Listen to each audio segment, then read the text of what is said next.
मुंडेसह गोळीबार करणारे आरोपी पोलिसांच्या ताब्यात. थेऊर भागात लघुशंका करू नका या कारणावरून सुरक्षा रक्षकाचे काम करणाऱ्या रखवालदारावर देशी बनावटीच्या पिस्तुलातून गोळीबार केल्याची घटना नुकतीच घडली होती. आरोपींनी केलेल्या दगडफेकीत गंभीर जखमी झालेल्या शीतल अक्षय चव्हाण या रखवालदाराच्या पत्नीचा वय 29 राहणार चव्हाण वस्ती थेऊर बुधवारी सायंकाळी खासगी रुग्णालयात उपचारादरम्यान मृत्यू झाला. या प्रकरणी लोणीकंद येथील युनिट 6च्या पथकाने व लोणीकंद तपास पथकातील 2 कर्मचाऱ्यांच्या मदतीने गाड्या आडव्या लावून एकूण 3 संशयित इसमांना ताब्यात घेतले आहे.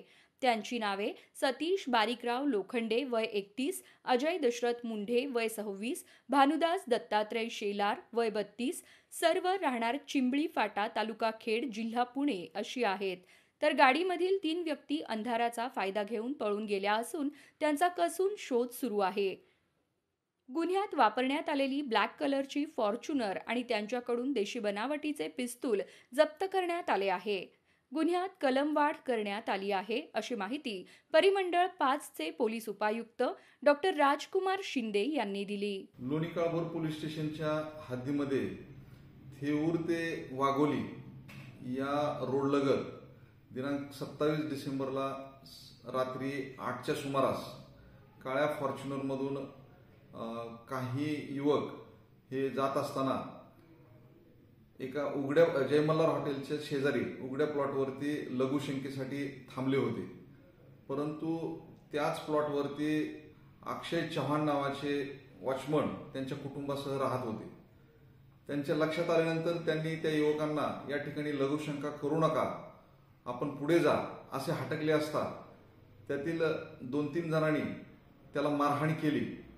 मारहाण केल्यानंतर अक्षय चव्हाण यांच्या पत्नीने आरडाओरड केल्याने चव्हाण वस्तीवरील बरेच नागरिक त्या ठिकाणी जमा झाले.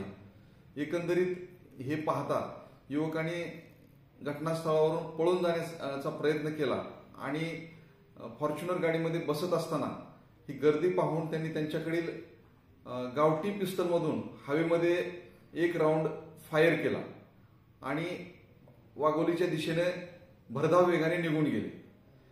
सदरची माहिती मिळताच त्या ठिकाणी लोणीकाळभोर पोलीस स्टेशनचे मार्शल पोहोचले. त्याचबरोबर नियंत्रण कक्षाला कॉल देऊन अगदी व्यावसायिक पद्धतीने पोलिसांनी पुढची परिस्थिती हाताळली. यामध्ये केसनंजवळ नाकाबंदी लावण्यात आली होती. त्या नाकाबंदीमध्ये पुणे शहर पोलिसांनी काळ्या रंगाची फॉर्च्युनर आणि त्यातील 3 आरोपींना जागेवरती गुन्ह्यात वापरलेल्या गावठी पिस्टलसह ताब्यात घेतलं. त्यांची विचारपूस केली असता त्यांनी गुन्हा केल्याचे कबूल केले. त्यातील 2 जण पळून गेले. त्यांचाही आपल्याला आता मागोवा मिळालेला आहे आणि पोलीस त्यामध्ये लवकरच त्यांनाही अटक करतील. परंतु या घटनेमध्ये घटनास्थळावरती अक्षय चव्हाण यांच्या पत्नी शीतल चव्हाण वय वर्ष 29 या स्थानिक हॉस्पिटलला उपचार घेत होत्या. दुर्दैवानं काल सायंकाळी 5:30 ते 6च्या सुमारास तेथील डॉक्टरांनी त्यांना मयत घोषित केलं. यामध्ये पोलीस पुढील तपास करत आहेत. गुन्हेगारांचे पूर्वाभिलेख तपासून पाहिले जात आहेत. त्यांना एकूण 9 दिवसाची पोलीस कोठडी मिळालेली आहे आणि लवकरच उर्वरित 2 जणांनाही पोलीस ताब्यात घेतील. या तपासाच्या अनुषंगानं मयतांचे नातेवाईक कुटुंबियांना याबाबत अवगत केलेलं असून परिस्थिती शांत आहे.